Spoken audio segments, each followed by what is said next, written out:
The following transmission is brought to you by Taste and Decency.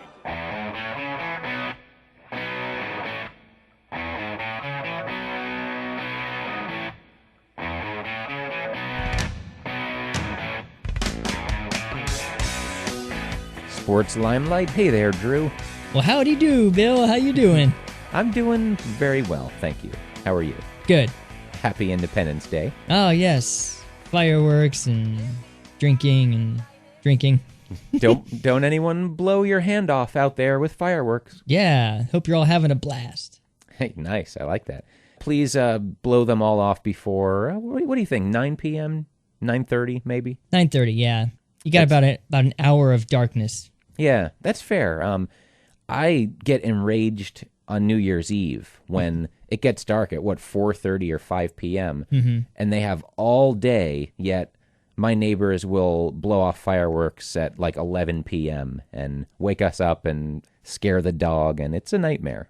Oh, wow. This is New Year's Eve or New Year's Day? New Year's Eve. Oh, well, you got to blow fireworks off at midnight.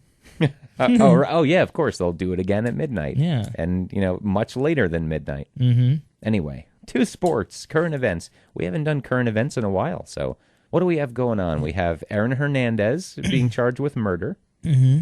Murder was the case that they gave him. That was shocking. They must really have him, because the talk last week was they'll bring him in on obstruction of justice just to be able to take him into custody and then try to build the case up. But, man, this is looking pretty bad. Looks like some poor decisions on his part. I heard he threw away his cell phone and destroyed his surveillance cameras or something. Yep, smashed him up. Man, why didn't Bill Belichick think of this before? Tim Tebow maybe moving up the depth chart. Do you think he'll play some tight end? Yeah, I wouldn't be surprised. He probably instigated this whole thing.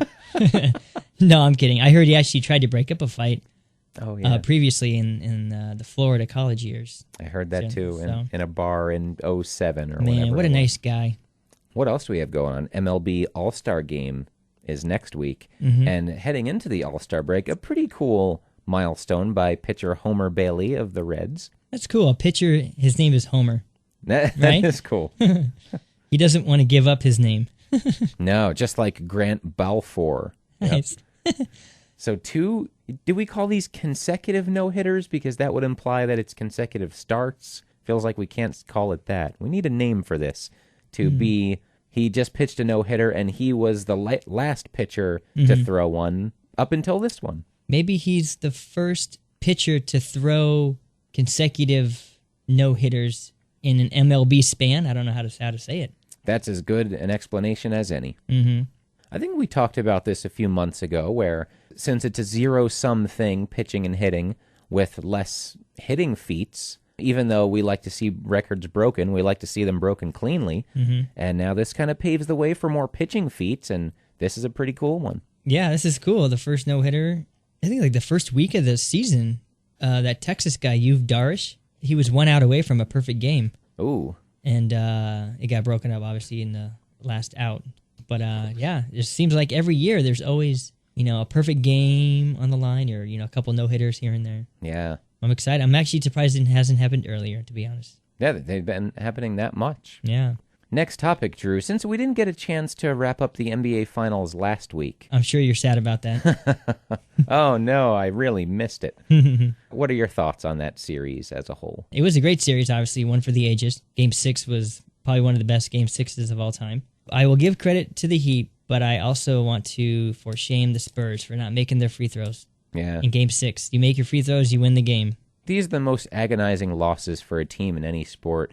I think I'd rather get blown out and just know that there's nothing I could have done, compared to what happened with the Spurs was they should have won this series 4-2, but instead they ended up losing it. I don't know if we talked about this earlier, but the home team going back home down 3-2, no team has ever won Game 6 and lost Game 7. Wow. So essentially Game 6 was the Spurs Game 7 as well. Yeah, do or die. And there you go, Ray Allen hit the 3 and everything. Yeah, and it turned out that before the series, I remembered saying that the middle 3 home games just never work out for the road team, so it's so hard, and that's exactly what happened with the Spurs. They split in Miami like that was the bare minimum for having a chance. Right. Yet they lost one of their home games, and, you have to go back to... You don't get any more home games after Game 5, and that's it. Mm-hmm. I think they should... Well, I don't want to say anything else about NBA, about changing rules and stuff. I support that. Because I just thought of another one, so... Oh, let's save that for a future episode. Okay. Ways to fix the NBA. That's right. I have some thoughts as well, so that'll start be fun. from the top. See you later, Stern. Yeah. Can't retire soon enough. I should mail him a going away gift, and it's gonna be like a frozen envelope or something. It says, "Congrats." Slam it against the side of the mailbox Right. before you put it in the slot. Give him like a stinging telegram, Well, hey, back to baseball. Did you hear about this Chris Davis guy? He has 31 home runs already before the All-Star break. Very impressive. Not a household name, at least to me. An Oriole, Chris Davis, 31 home runs. Mm-hmm. How many players have done this? He's the 8th player to hit 30 home runs before the break. And the other 7 are pretty high-up players like Babe Ruth, Barry Bonds and stuff. Wow. Do you think he has a shot at the clean home run record, 61 by Roger Maris? Well, every week or so I go on ESPN and go to stats, and then I'll click on somebody's name, and it gives you his current stats, and the line below it is projected, and he's projected for 60. So if he keeps it up, he's got a shot. So. Do they factor anything else into projected other than just this total extrapolated to 162 games? Or Well, that's a good question, because the player's average, they keep that as what he's going to bat for the whole year. Okay. So it's not a real in-depth sabermetric study of, remaining pitchers he has to face. And right, exactly. His career record kind of factored in. I think they do diminish a little bit. So, because I think it would be, 62, right? Would be halfway. Right, if they've only played 81 games. Although some leagues, like the NBA, they have their All-Star break when the season's like 2/3 of the way over. Oh, right. Plus, I think it also factors in, how many home runs has he hit at home and away, and then they factor in that for the remaining games. So, yeah, the Orioles have played 84 games so far. Okay. So they have 78 remaining. Okay. Now, this is an interesting situation here, because his home run total is the only thing keeping Miguel Cabrera from having another shot at the Triple Crown. He's leading the average and RBIs, but he's still behind in home runs, which is funny because Chris Davis is second in the other categories that Cabrera is first.